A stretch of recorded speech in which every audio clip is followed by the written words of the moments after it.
We all know those kinds of people that come back into our lives after we've made some kind of progression. And maybe these people kicked you while you were down, or they made certain kind of remarks in public to make sure that your reputation was not the way that you've created it to be. Whatever the case may be, these people, now that they've come back into your life, they realize that you're someone that never quits, and you're someone that is not going to give up, and that you're someone that, well, you actually can make it. And they didn't think you were that kind of person.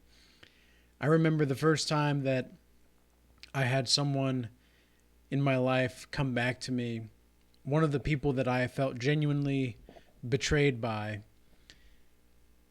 And I think he in a way felt something that was, I wouldn't say similar. I don't think he felt betrayed, but he felt like he was angry that I caught on.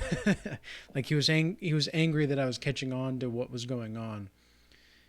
And so in today's video, I want to talk a little bit about the hero's journey. Now, anybody that is not familiar with the hero's journey is a pattern recognition coined by Joseph Campbell, who wrote a book in 1949 called The Hero with a Thousand Faces. I believe that's the name of the book. And in the book, he talks about the hero's journey. Now, in the hero's journey, because our life, if we choose to accept the truth, like if you think about the movie Mission Impossible, where they're saying, you know, your mission, should you choose to accept it, is X or Y or whatever.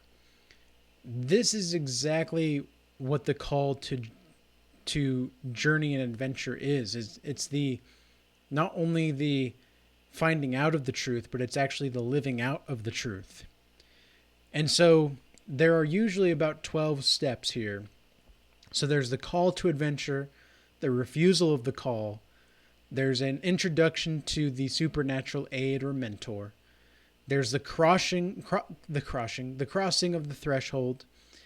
There are new allies and enemies in the road of trials that you're going to have to go through. Then there's the ordeal, which is the main hurdle or whatever is going on in your journey that you have to recognize going forward. Then there's the death of the mentor, the battle with the brother or sister. There's a temptation of some kind.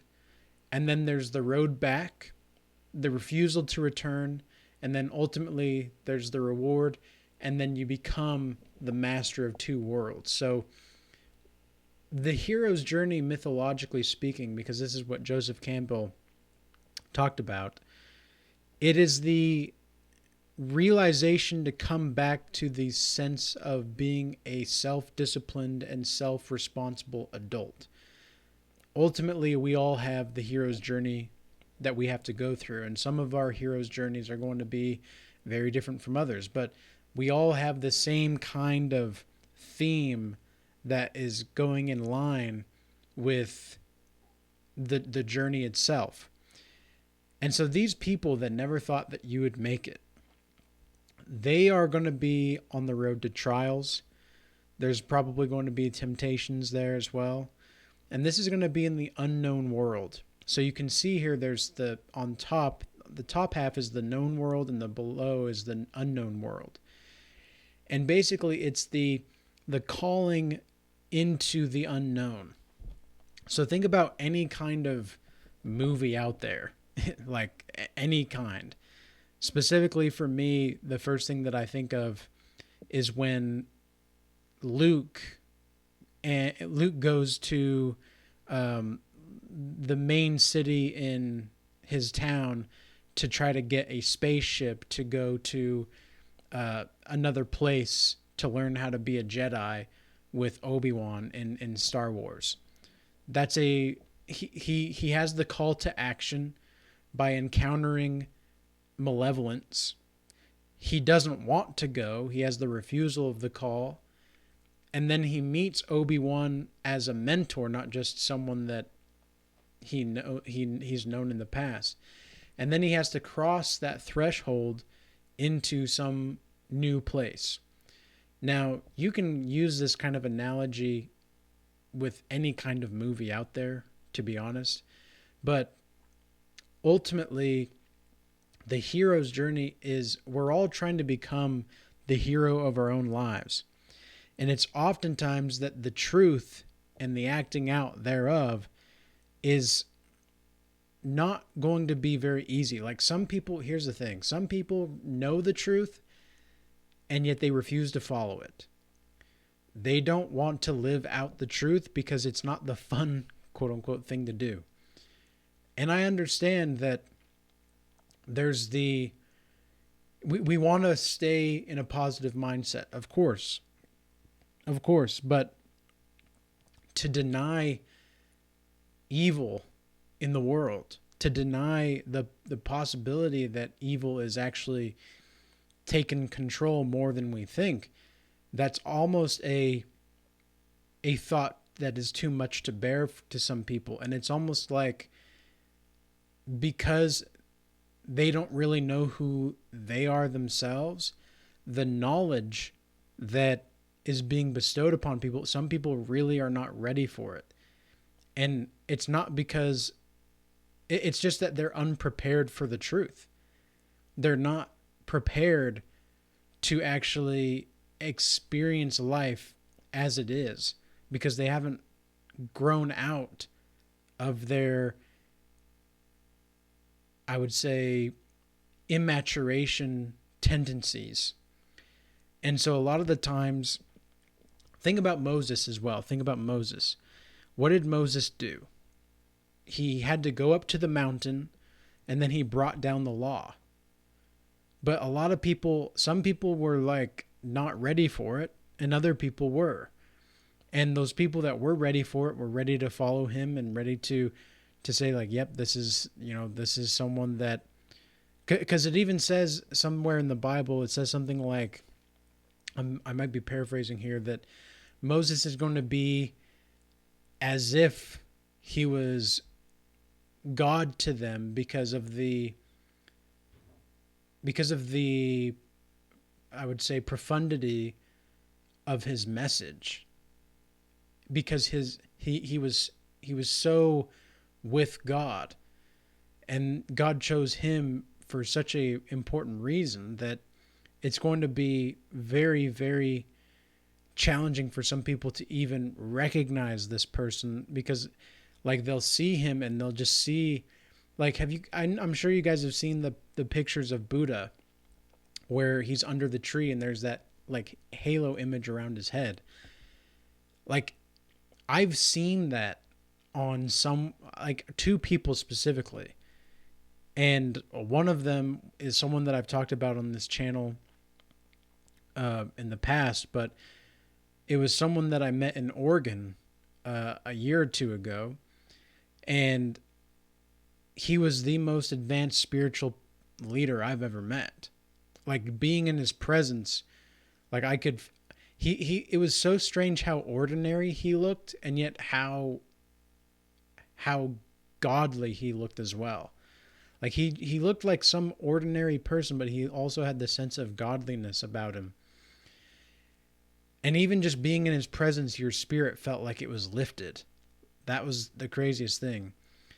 And so he was by far the most spiritual, like grassroots person I've ever met. And I imagine that that's similar in some sense of how people would view Moses. But Moses had his own hero's journey to go to.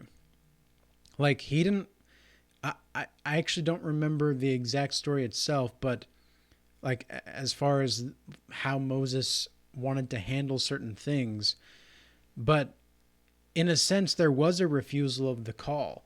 And when he saw the burning bush, for example, like the burning bush is something that I think a lot of us misinterpret and a lot of us misunderstand. What the burning bush symbolizes in some sense is eternity.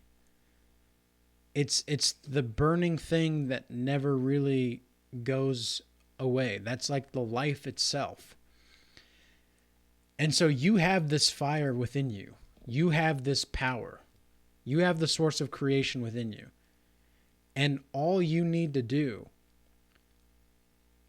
is just live your life, and the people around you are going to probably like hate you for it. Some of them will. Some of them will respect you and admire you for it, but sometimes you're going to get haters for it. And apparently there's been a lot of talk on gang stalking around YouTube lately. I've done a bit of research, and a lot of people seem to think that it's fake, and other people seem to think that it's real. And it's almost like this mystified version of like the God pill, let's say. And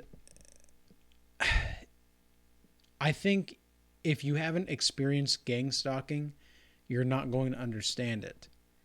Like, and it's almost useless to have a discussion with someone that hasn't experienced gang stalking to some degree. And a lot of these people that never thought that you would make it, you best believe they're going to gang stalk you. So in April this year, I had someone reach out to me in my family.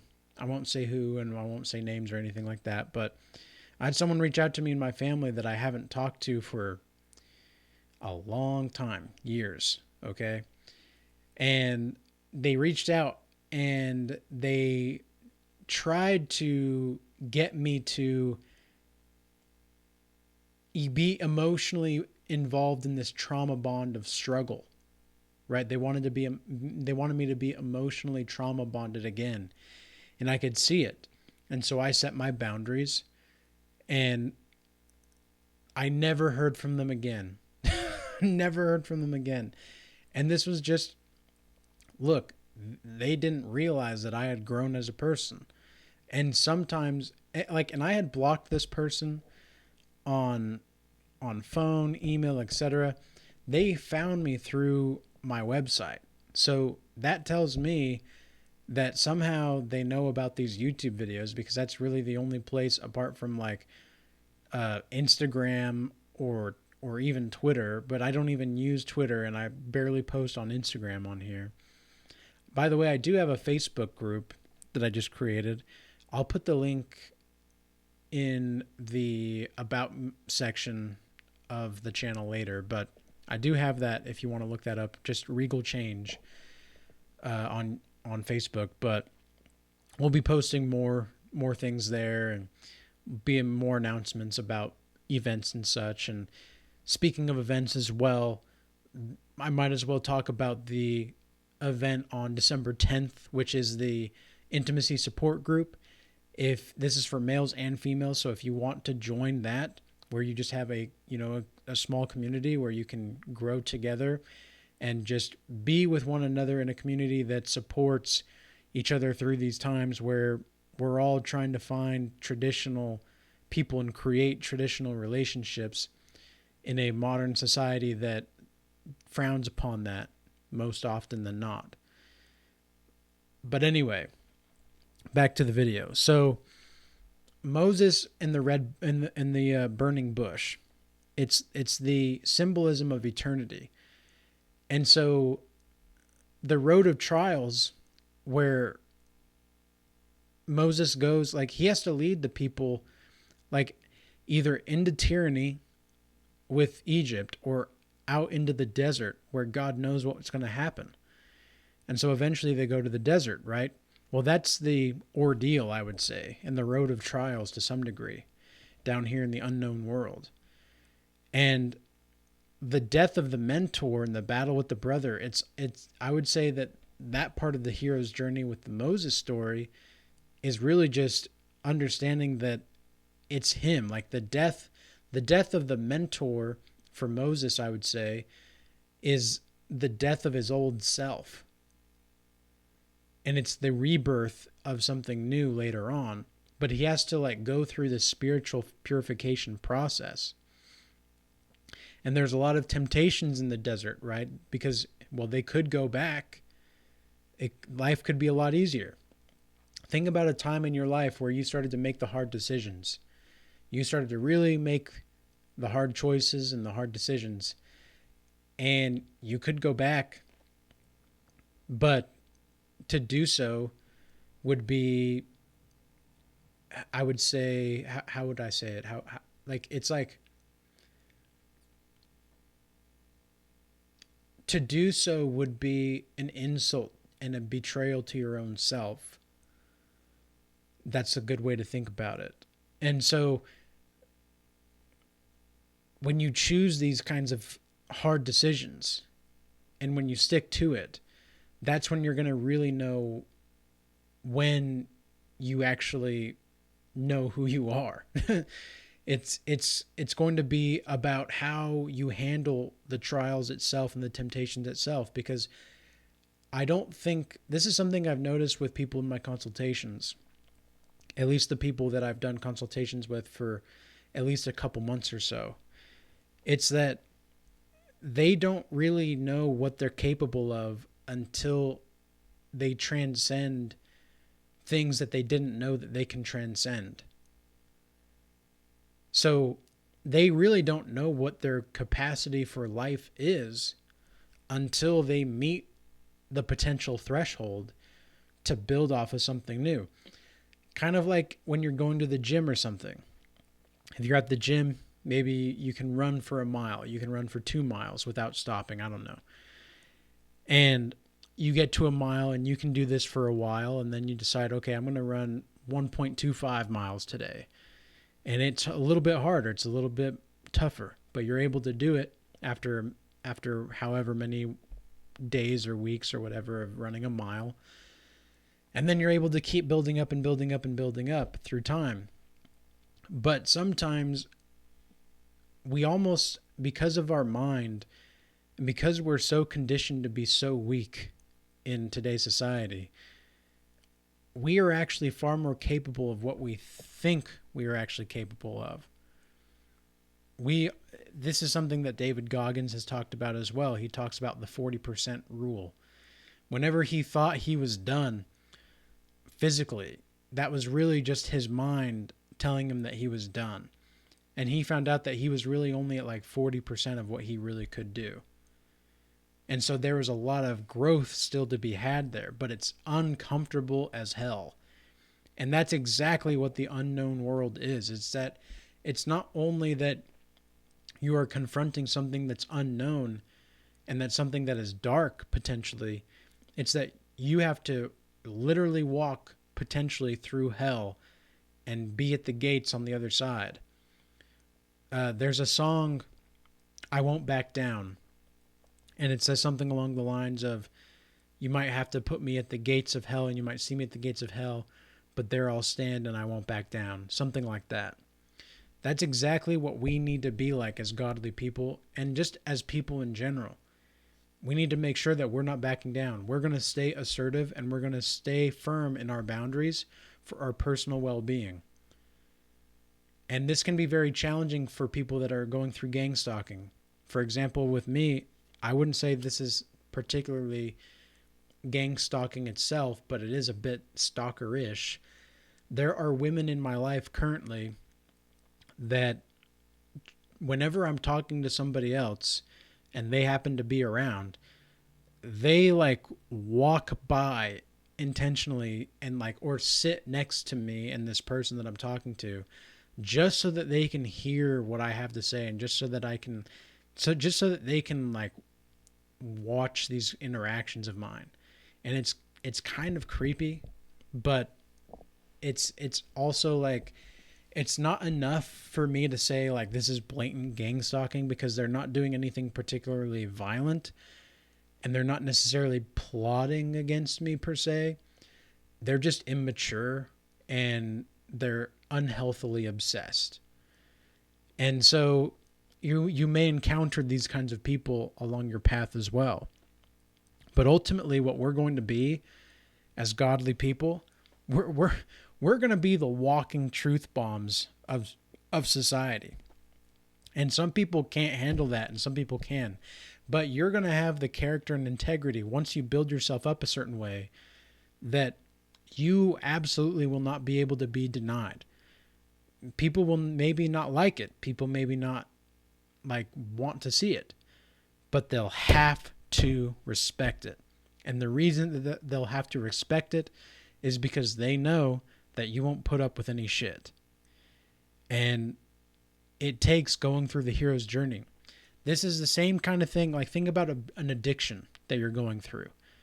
You know that there's an addiction that you could stop. Specifically on this channel, doing a lot of semen retention videos, PMO is going to be the biggest one for most of these guys on here watching this channel. And so the call to quit PMO is going to be there, but you might have the refusal of the call. And then there's going to be an aid or mentor available.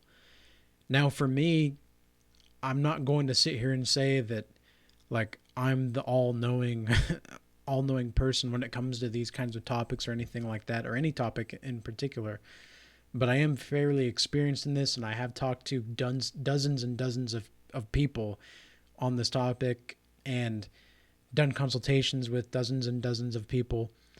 And so, like, at this point, I'm approaching a point where, after talking to 100+ different people about a certain topic, you get enough of an insight of the collective consciousness to some degree on a particular topic and how to navigate those things, to where watching videos like this is going to be helpful because I have the experience to share. And I'm not trying to like boast about anything here. This is just me giving off helpful information, hopefully. And that's when you're going to be able to cross the threshold, and you're going to start to actually be on semen retention. And you're going to meet a road of trials throughout semen retention. And again, this is just an example, but this goes for any addiction, drinking or smoking or nicotine, whatever it is. And you're going to have a lot of temptations, but ultimately when you go through the journey itself, you're going to come out a different person. And that's what this is all about. And a lot of times these people out here, they don't want to see, like, these women don't want to see you with a hotter, more attractive woman that knows how to cook, that knows how to clean. That, think about this. Think about Cinderella. Maybe I might even just do a whole video on this topic because I think I could. Thinking about Cinderella and her stepsisters. Like, the stepsisters are the 304s of today's society. The ones trying to tear Cinderella's dress apart and trying to make her feel terrible. And then you have the mother that is the evil devouring mother archetype of Cinderella, and she tries to ruin Cinderella's happiness and ruin everything because she's actually a good person. That's what Cinderella actually is a good person. Whereas the devouring mother wants her like the actual daughters of hers to have the prince and just have the material things. Cinderella doesn't want that. Cinderella just wants to be who she is. And she's not boastful. She's not arrogant. She's not loud. She's not a harlot. But the stepsisters are the kinds of women that act like harlots today and that act like most women. I'll do another topic on that because I think we could go in a lot of detail on that topic, just the Cinderella metaphor itself and where we're at with women in general, but as a society, and how to look at, like, and I'm not saying like Cinderella's like perfect or anything like that. I'm just using it as an example, and I think it's helpful to use these kinds of mythological and fairy tale like interpretations of life. But anyway, I hope that this video was insightful for you, and I hope this video gave you some kind of edification and clarity and direction. And with that being said, peace be with you. Till next time.